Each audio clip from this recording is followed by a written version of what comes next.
Let's talk PARSIQ. Good morning, everyone. Thanks to the PARSIQ guys for having us here. I'm seeing that we're not starting yet, but yes, just wanted to come in, set the vibes on, and thanks everyone for being here. I'm very excited for these Twitter Spaces today.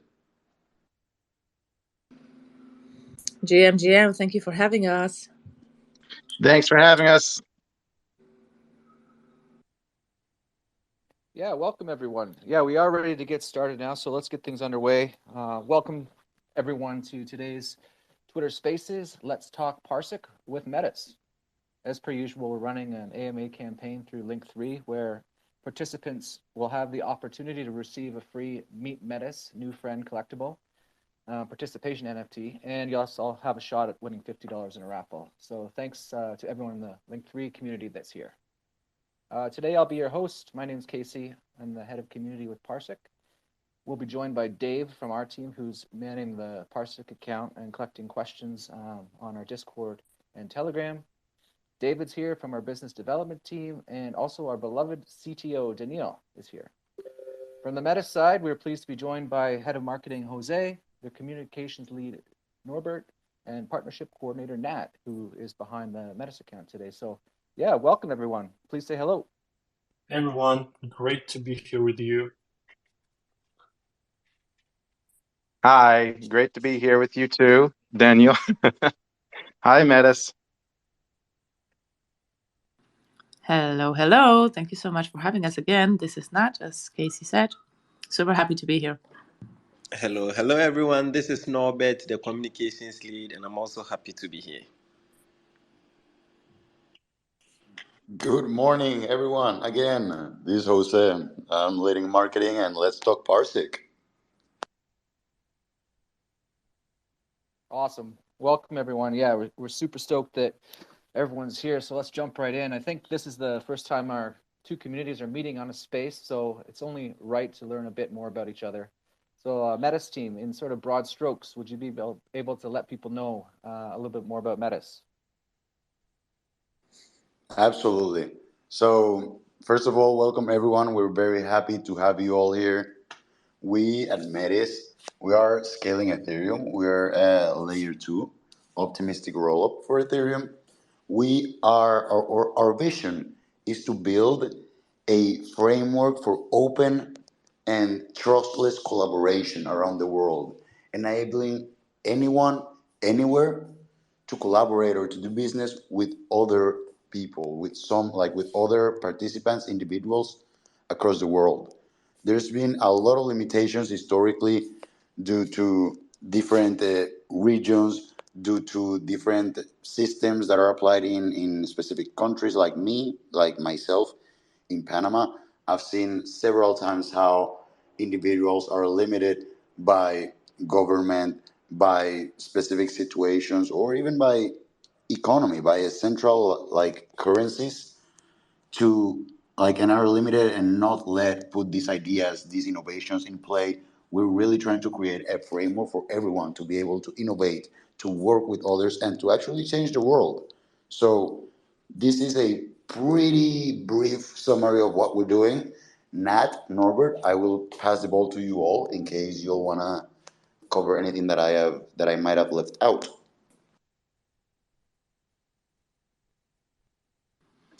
I guess you covered the most important things. I may add, because I am a CEG lead, which is Community Ecosystem Governance. We really believe that power is in communities' hands, and we really want to see everyone to be involved. Everyone has a voice. We have this program in place where people in our community can vote on the projects that come to our ecosystem, and they give us a vote of confidence. They believe in that project. And so we have a full green light to collaborate, to do any co-marketing. So yeah, there's a lot of possibilities, a lot of opportunities for our community to be actually actively involved in how the Metis ecosystem is looking. Yeah, thanks, Nat. Just to add a little bit from the community standpoint, we at Metis are building for the entire community, not for only developers, but for community members, users at the end. And as it stands now, we have an open platform for collaboration. We are building an entire hub for Web3. That is what we aim for. And so we welcome all kinds of people, being developers, being users, whatever you are in the Web3 space, you can just come to Metis. And so we have one of the biggest and strongest community in the space. We've been here for quite a long time, and today we are happy to have PARSIQ and their community as an official collaborator for Metis. All right, thanks so much for those explanations there. We're certainly going to touch on a bit more about your community later. And yeah, like as far as your global ambition goes, I know every time anyone from our team is around the world at any event, you guys are always there. So that's great to see. Daniil, from the PARSIQ side, can you give a quick overview of what PARSIQ's all about? Sure. Yeah. Hi, everyone. Nice to be with the communities, with our both communities, with Metis team, with our team. Great to be here. So just talking about PARSIQ at a high level, while guys at Metis are trying to, or not trying, but scaling Ethereum, we try to scale the data space.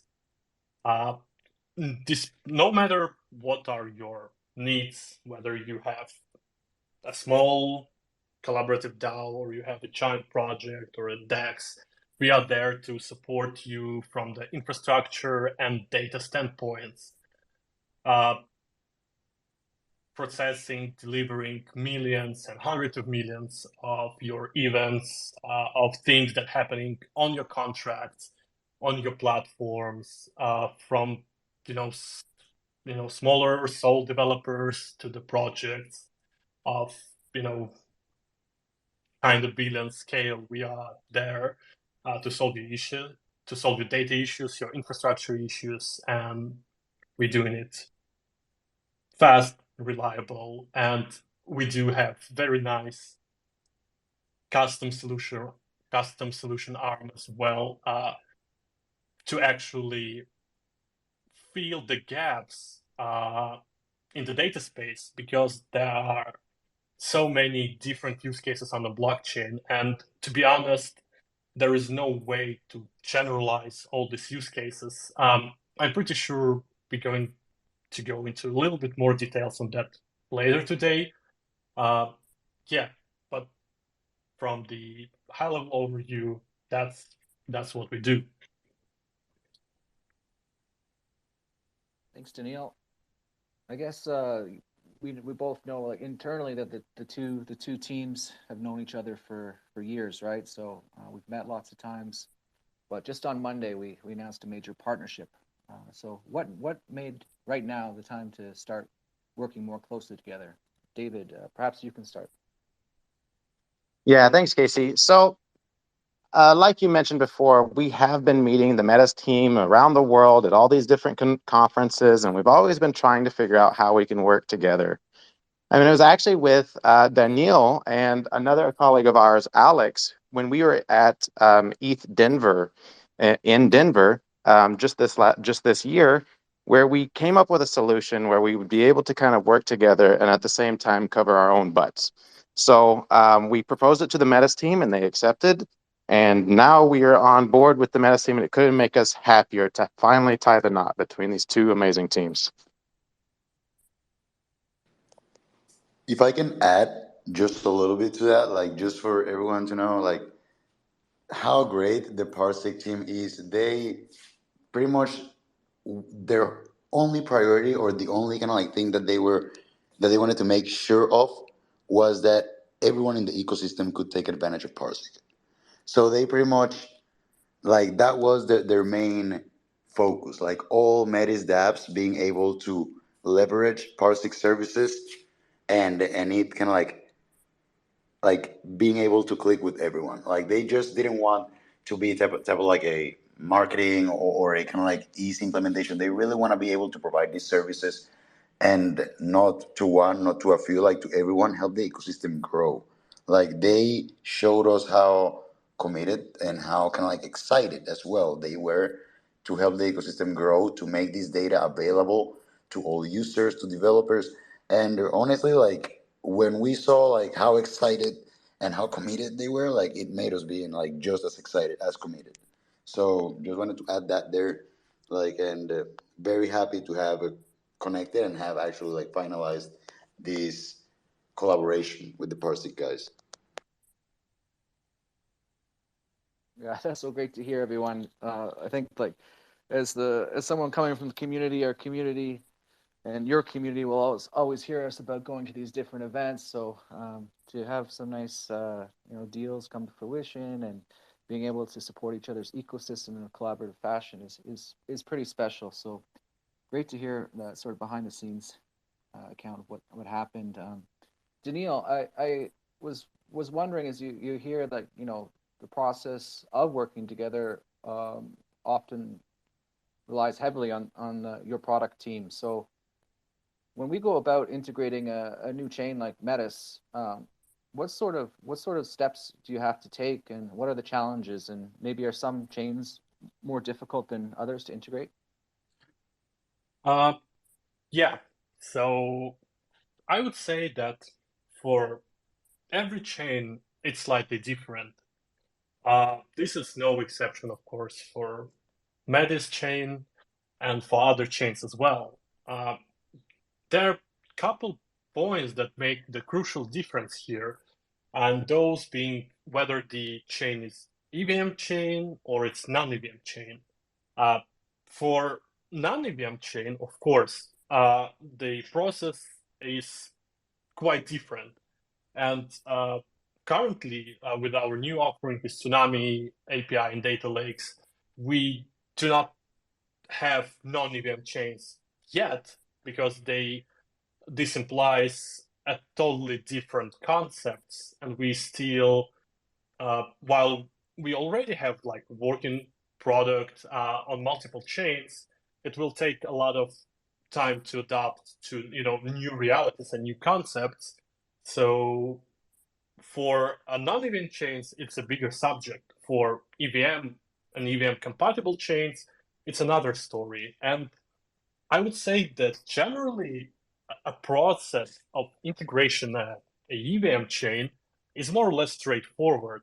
There are indeed some differences between chains, especially if it's layer 2 and it has different rollup mechanisms. But generally, our process looks like we have a chain that we want to integrate, whether we made it, whether we look at on a partnership, or we just want to integrate chain because there is a demand, or whatever the reason is.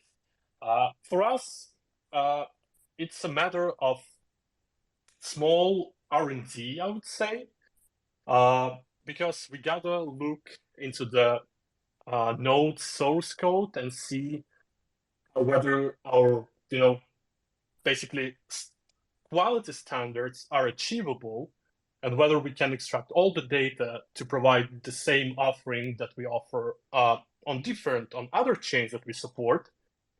And this is basically where it starts, because we have, like, throughout last 5 years, we have mentioned it plenty that we do run our own infrastructure, and the reason for that is, of course, because we actually integrate PARSIQ software into these nodes to provide the fullest extent of data that is possible on EVM chain, to provide things that others cannot provide, like internal function calls that allow you to build a lot of different statistics despite having or not having events on your smart contracts.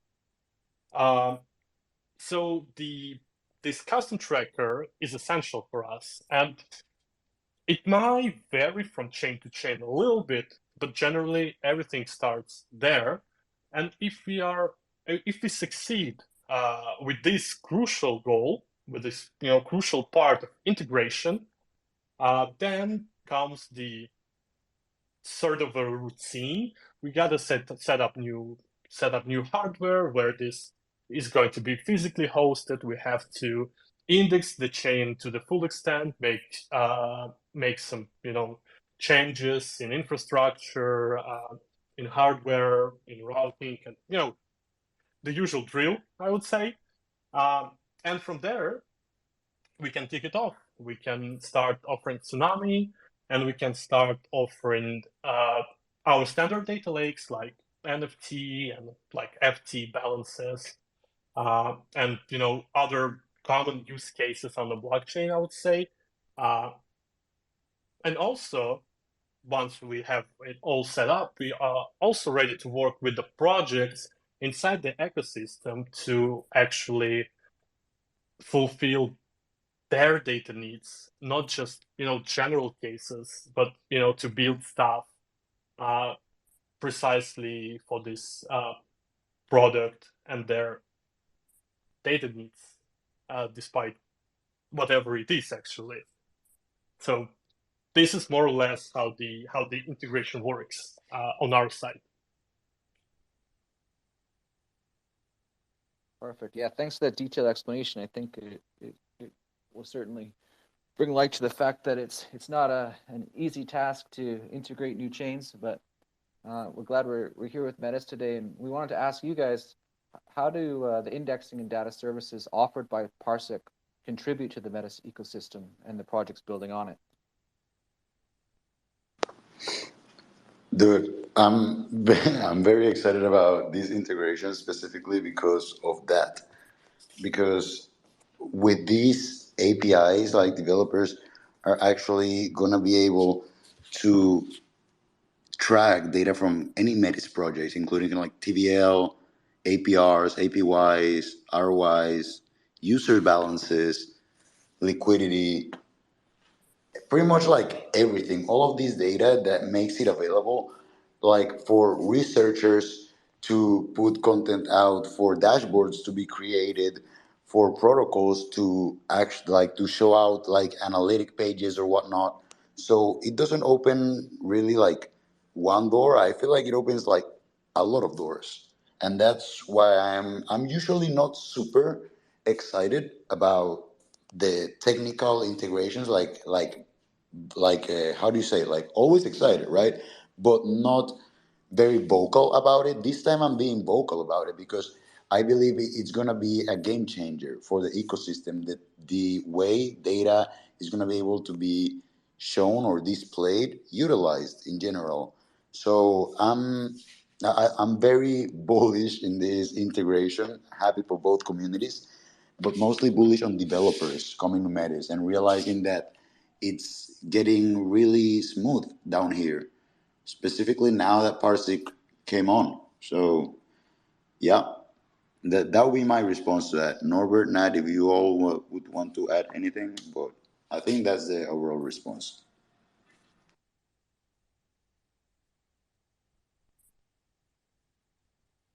Okay, I guess we'll Norbert and Nat are good with that answer. That's great to hear. That's really great to hear that the infrastructure and data we're providing is going to help many projects on your side. David, maybe you could maybe chat a bit about what's it like to work with the PARSIQ business development team, and like what do you see the opportunity now that we're with Metis? Yeah, so since I make up a big portion of the PARSIQ BD team, I think it's a great team to work with. Yeah, and it's awesome to be able to fly around the world and meet teams and to meet people, especially people who are interested in data and improving the Web3 space in general. Because right now we have products that are unfortunately some of the biggest products on the market, but they don't really fit the needs of someone who's trying to build a project that's reliable and secure. So with PARSIQ, you're able to build a project that has its data rails in place, and then from that foundation, they build an amazing project that doesn't have these syncs or these sync issues or these timeouts or these things that can basically bootstrap your project until that's fixed. Or I mean, not bootstrap, but halt it. So yeah, and then for that other part of the question, the BD team is absolutely excited to be a part of the Metis ecosystem. And I think that from now on, our focus is going to be to try to get the Metis ecosystem aware of the APIs and then to provide demos for everybody and provide free API keys and things like that for them to test out and work alongside these projects to kind of find their needs. And if they do, like Daniel said, need custom data solutions, we're happy to have a conversation around building to fulfill their needs. Perfect. Thanks for that. Yeah, David. Yeah, we're certainly looking forward to introducing our products and meeting with all the people in the Metis ecosystem, and we'll surely have news soon about that, I'm sure. So I guess like maybe could have asked this at the start for Metis, but you know, Twitter Spaces is a great place for education. We know that there's people coming from lots of different places in terms of the knowledge they have about crypto and blockchain as a whole. So maybe can you just explain what a layer 2 solution is and how it sort of helps to enhance the Ethereum ecosystem as a whole? This is gonna be my last answer, and then I'm gonna let Matt and Norbert take the rest of them. If you think about Ethereum, think of Ethereum as the most secure highway in the world. Kind of like these people use a highway to drive places to get from their home to work and back. So this is the most secure and decentralized highway in the world. But during peak hours, and for the most part, it gets pretty busy, like very busy. So it is very secure, very decentralized, but it's not really efficient, or it can't or scale for the amount of cars that need to get to one place, like from one place to the other. This can be Ethereum. And what would be Metis or a layer 2? It will be an additional or an external lane, but utilizing the same infrastructure.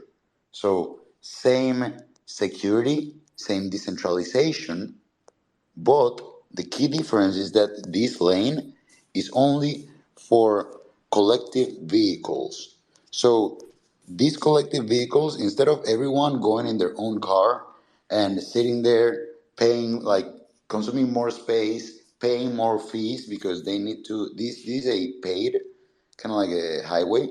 You gotta pay toll at some point. So if you're going in your car, you gotta pay the whole toll. But if you're going in the collective vehicle, this toll is distributed or divided among all passengers. So this is the same way as transactions are packaged into a batch, pretty much. And a lot of transactions from the L2 are sent to L1. So a lot of people go in this collective vehicle, and the fees get divided among all passengers from this vehicle. So as you can imagine, there's way less of this collective of these vehicles, so it's very fast, it's very easy to get from one place to the other. That's the same thing as in an L2. So you can think of it is Ethereum, if Ethereum is the most secure decentralized highway in the world, but it's not really scalable, L2s are an external lane for collective vehicles that make it way more efficient to get from one place to the other, reducing time, fees, and conserving the security and decentralization of it. Oh, I love that analogy. I think someone that lives in Toronto here, the traffic is horrible, and I do love being in the collectors lanes. And that, yeah, the tolls. That's a great analogy. Thank you very much for that. Just to piggyback off that question, then, are there any additional challenges or pain points that developers may face using an L2 compared to an L1? I guess I get okay. So finishing here, I would say liquidity mostly, because like that's, I mean, whenever, like, Ethereum is king of liquidity, and the liquidity talks pretty much. So developers also need to feed their families. So for the most part, the kind of like the easiest thing, or the go-to thing to do would be to build on Ethereum because of the amount of demand the amount of kind of like volume, liquidity, TVL, like apps, everything that there is there. But in these new upcoming L2s, it's making it not only easier for users, but way more profitable for developers too, in a way. Like they can amplify, can like really grow their margins because of the extremely low fees that there are here. So in Metis specifically, like I don't want to turn this into kind of like explaining kind of like the pros of Metis specifically. I would say that the key or the most important issues for developers are maybe the amount of demand and how all the money is still in Ethereum, but progressively migrating into L2s, which is a good thing, and that layer twos or rollups are not completely developed yet. There's not a single fully decentralized rollup. Optimistic rollup or rollup in general, they would be lying to you. There's not a single one that is fully decentralized because Ethereum and Bitcoin weren't born decentralized either. They were like at first Bitcoin. Uh, this guy, what was his name? Hal Finney, I believe. Like he sent the first transaction, or he received the first transaction from Satoshi Nakamoto, and networks don't start by having 1,000 validators or miners. Like it progressively started growing. Same thing with Ethereum. It was at the beginning just a few, and then it kept growing. These layer twos are also not starting decentralized, so it's progressively growing, progressively becoming more robust and more ready to really host the amount of activity, money, like liquidity in parentheses, and everything that is going to come or migrate from Ethereum to layer twos in the following years. Ethereum is going to be like the global settlement layer, yeah, but slowly we'll see everything, all apps, all users, everything migrating to layer twos. I can put my money on that. So yeah, those I think would be the main challenges, which won't last forever for layer twos. I think there is also a challenge for developers. You create a project and then what, right? So it's not that difficult to create a protocol, but it's very difficult to do further things with it, and you need collaborations and you need others. So the connecting to other people, connecting to other protocols, I think that's something that many protocols are struggling with, and here in Metis we are resolving it because our platform is open for everyone, and we are really trying to get everyone connected. We love to see collaborations. We want to, we believe that if we all work together, we strive together. So I think that's very difficult for many protocols to cross that bridge, and we are providing that bridge. Our ecosystem is thriving when everybody is thriving. And another thing is education. We really put a lot of emphasis on education. Both developers and users, we provide many workshops. So one protocol can teach another protocol what they are doing, and they can all benefit from each other. So I think this is super important in Web3, especially the siloed nature of the industry. We remove that walls, and we want everybody to collaborate together. Yeah, that's a great answer. I think like the Web3 space is really known for its collaborative nature, but like you say, there are a lot of siloed projects, and like I as a someone from community, we know that we want to help out other communities in any way that we can, sort of like the rising tide floats all boats kind of idea. So glad to hear about your company philosophy there, Nat. I really appreciate it. Just to close off the discussion on L2s, Daniil, what's sort of as a product developer, what's your perspective on where layer twos are at right now? Sure. So I think there is not that much to add to what already has been said, because layers 2 are here to solve certain problems. We do have Ethereum as the foundation of everything,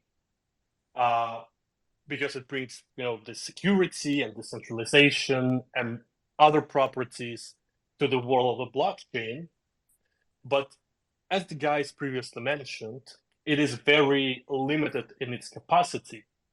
So we are really excited about more chains building on top of Ethereum, but because it actually expands the bandwidth and the possibility for developers, because no one wants to pay like $15 for a transaction. And even looking at other layer ones right now, what we see is that they initially were like weak forks of Ethereum, be that Binance Smart Chain or Polygon, and some other examples as well.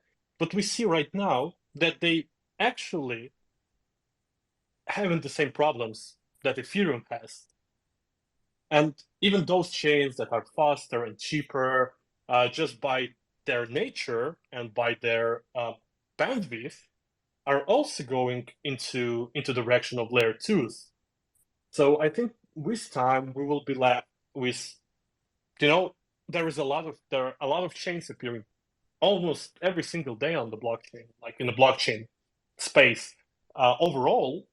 But I think as the time passes, what we will be left with is that some of these blockchains, the foundational blockchains that actually make some difference in the space, and probably their layer twos that actually allow to basically infinitely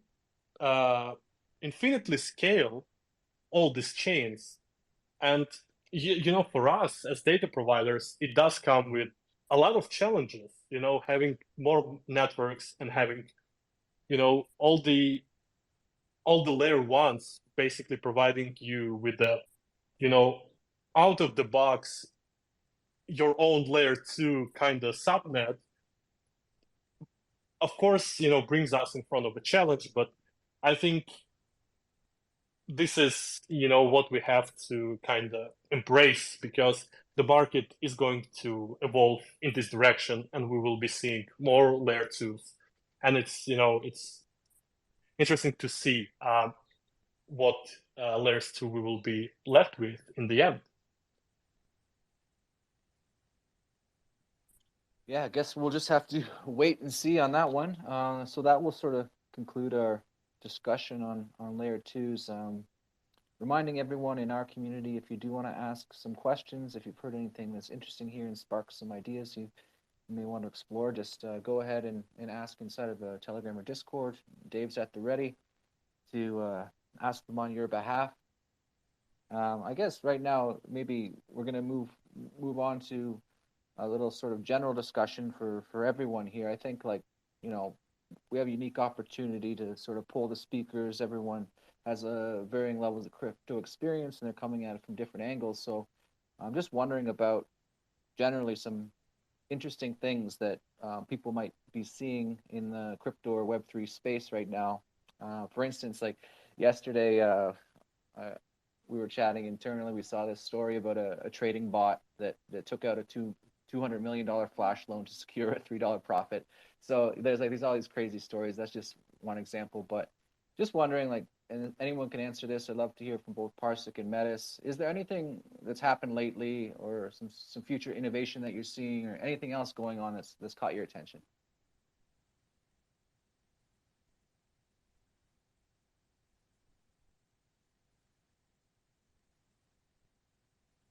I want to respond, but I will let others go first because I've talked a lot today, so I want to hear other answers.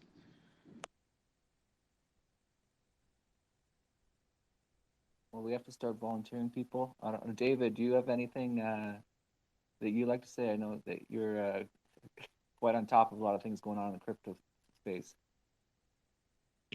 Well, I I've been following the recent court cases that are happening out of the United States from the SEC. So I know that no one really likes to hear about this legal stuff, but it seems like the SEC overlord Gary Gensler is really gonna start throwing around these well notices and these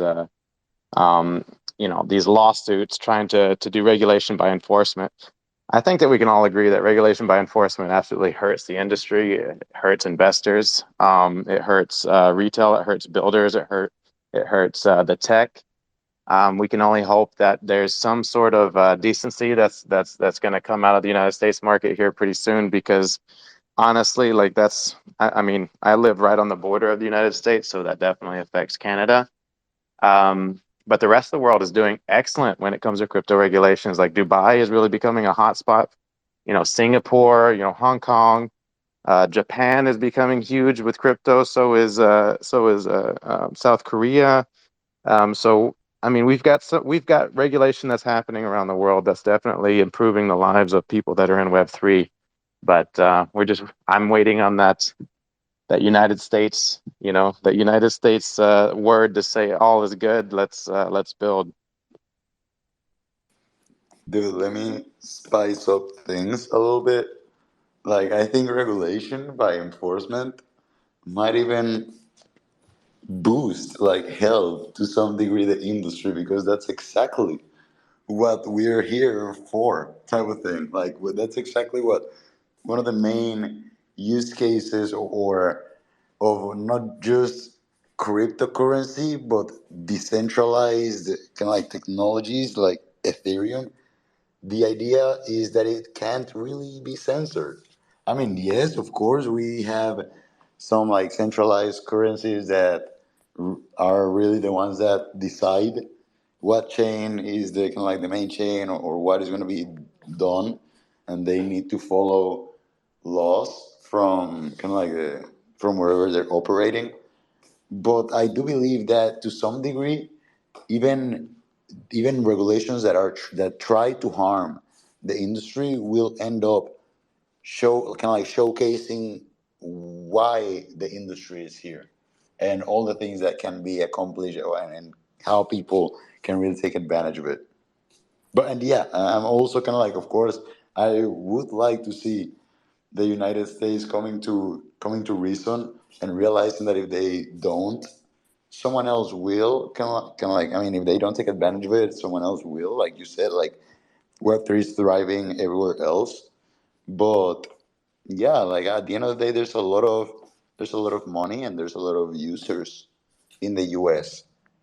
But we will see, regardless of what happens there, people utilizing it all around the world. People in Argentina that really needs to access dollars, and it's never been as easy as it is right now with stablecoins.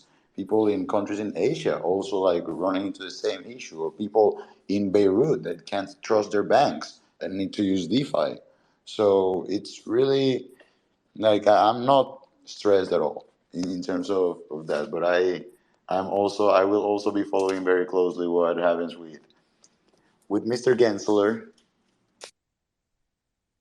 Well put. I like that. It is kind of the credo of people in Web3 to kind of fight the establishment and to build under pressure. Yeah, and it's great to hear some really real world use cases. People often say that blockchain has no real world use cases, but those of us that are working in the industry know that's not true. Norbert, I was wondering, do you have any perspectives on some real world use cases for blockchain that you're seeing? Yeah, absolutely. So one thing that interests me more in this space is that regardless of whatever is happening with the macro systems, we keep building. And as we can see from the scaling and layer two frames, we could see the emergence of zero knowledge. And just a couple of weeks ago, in Metis, we unveiled a new echo node, which is a secret ZK project with focus on building ZK. We also have a combined tech like for both rollups and also ZK. And so it's very interesting that regardless of whatever is happening with Gensler and his team, whatever happens with hacks and bridges and all that, builders keep getting innovative. They keep thinking ahead of time because the focus here is to build for the entire space and not to chase clouds or not to chase whatever is happening with, as I said, the macro system. So it's very interesting that we still stand as people of Web3 and we keep building. And that's very, very interesting.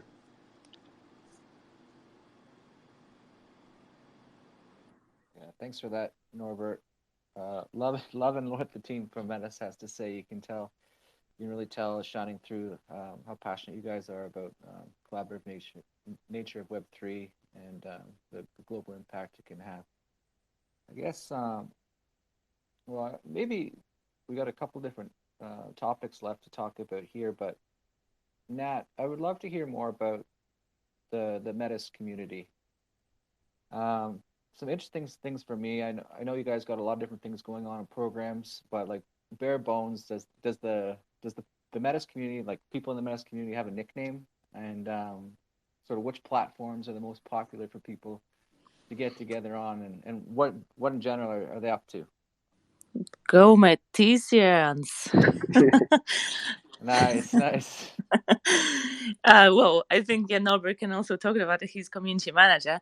I do, as I said, I do governance. So yes, I deal with community as well, and it's really amazing to see how people get involved and excited, and it really gives you power to move forward because you see there is someone on the other side.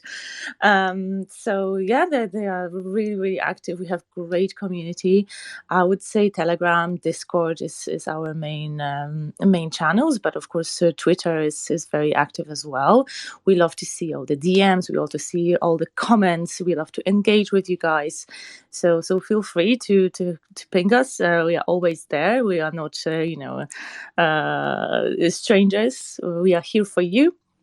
And yeah, if you want to be if you want to be more involved in governance, I invite you to follow the governance Twitter. Yes, Metis Governance.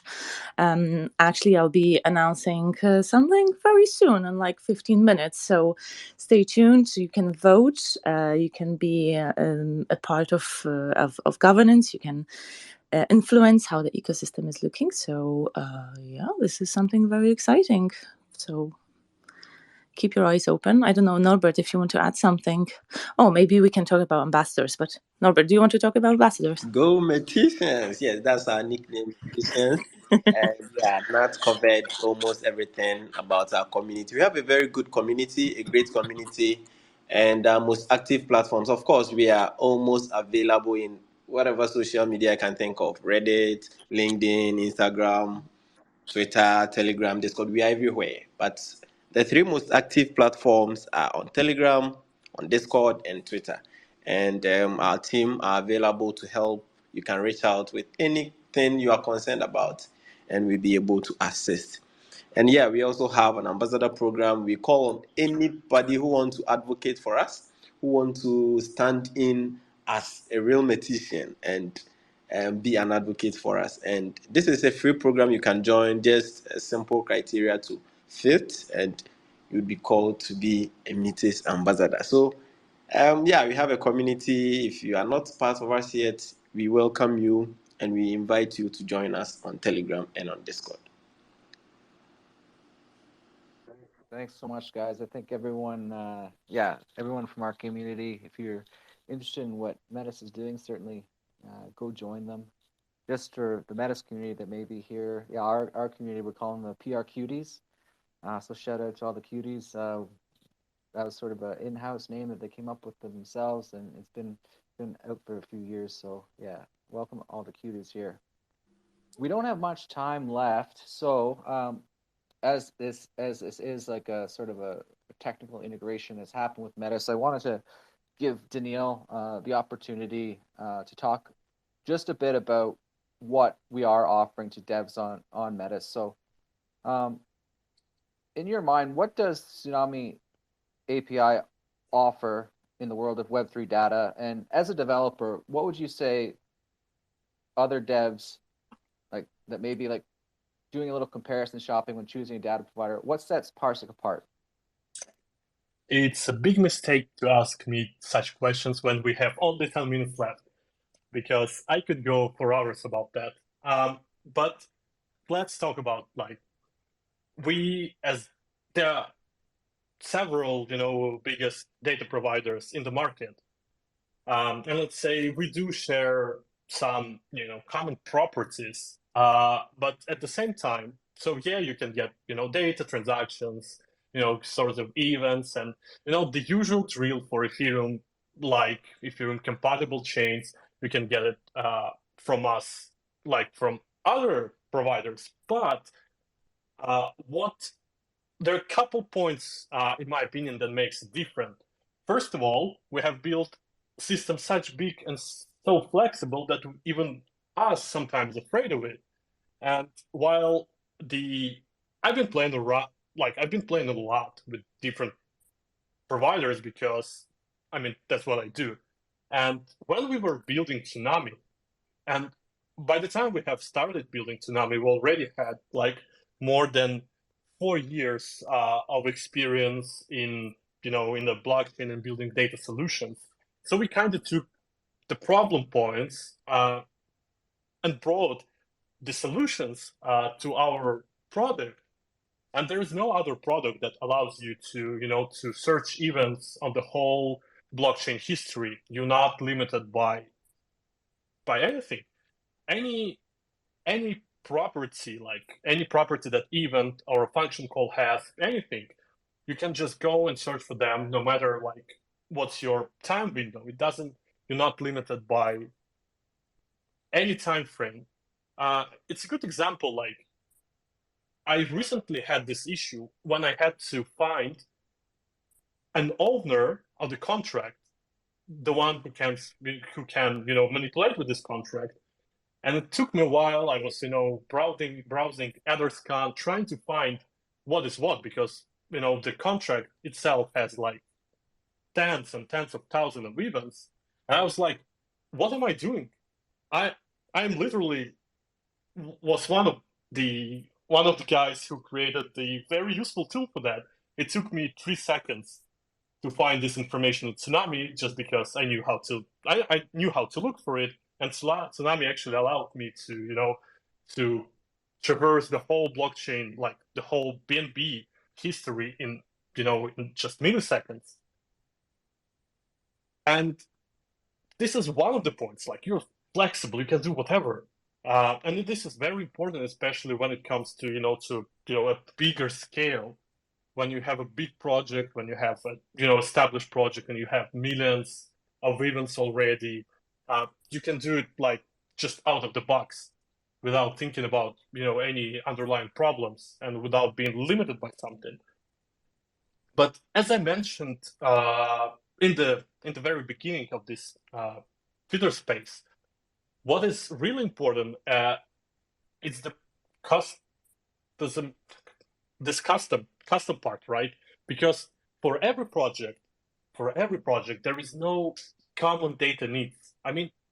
Of course, there are some examples where data needs are similar to some extent, but for every project, it's actually different. They do manipulate different logic inside. They have different events. They have different meanings of various function calls and everything. And this is why the whole new ecosystem was born, because we wanted to attend this problem. And with us, what you can do is to build actually truly customizable data solutions without thinking of underlying problems, without thinking about the nodes, without thinking about the infrastructure. And you can build with us solutions that will precisely suit your data needs. So I think this is the biggest part, because other providers right now, we're trying the space itself, we're trying to generalize use cases. But what we have to do actually is to provide ability for the projects to make the custom solutions without not limit them into some boundaries of existing use cases. We got to provide like a flexible and easy way to build their data solutions, because their project is unique. And this what sets us aside from everything else that we right now have in the competition list, so to say. This is a short version. Excuse me, is there a Daniil podcast? And if not, then what the hell are we doing?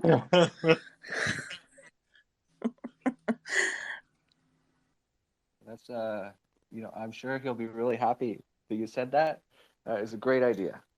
Okay, so based on everything Daniil has just said, we just wanted to that was a good summation of what developers on Metis can sort of expect from PARSIQ services. And if you do want to try us out, we can certainly offer like a 1, 3 month, 6 months trial of our Tsunami API. And we actually do have a cool promotion on right now that gives developers or products the opportunity to win free custom-built API from our team. So we'll work closely with anyone who submits an application. We're going to choose one. We're going to let the community decide as well on who it should be, and then we'll work closely with that team to sort of build their custom data needs for them. So that's pretty cool. So we'll share that with your community after the Metis team. There's just the last little part here. We got some community questions. One we did have come in specifically for the PARSIQ team. On our roadmap, there is this instance of an enterprise integration that is listed there, and I can tell you we don't have any updates on this right now. As I'm sure the Metis team knows, any big integration that may take place takes a while, and there are certain delays as projects work on their own things, and getting together can sometimes take a while. So that's still planning on coming, but I can't give any updates on that right now. And then another one for the Metis team. People are interested to know what's on your roadmap for the rest of the year. I know Nat said there's some news coming within the next couple of minutes, but what are you guys excited about for the rest of the year?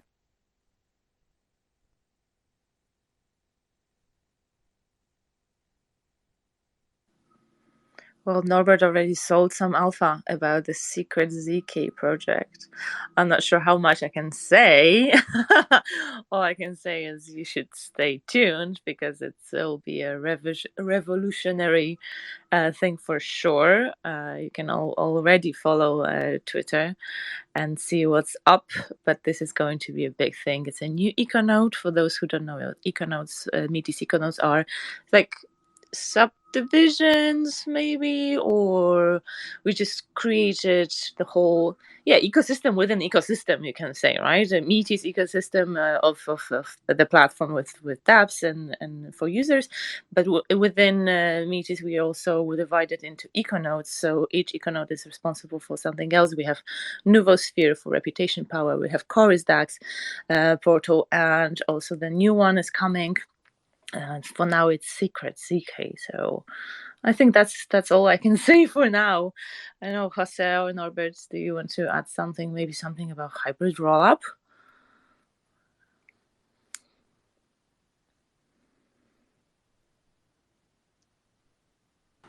Yeah, I said I was not gonna talk anymore, but if you're a developer, you should definitely keep an eye on. We're gonna be migrating to Bedrock pretty soon. If you're familiar with Canon, which is the fraud-proof system, that's also coming on board very soon. We might even be, who knows, the first roll-up to decentralize the sequencer. We're going to be announcing or implementing a sequencer pool very soon as well, probably like early Q3.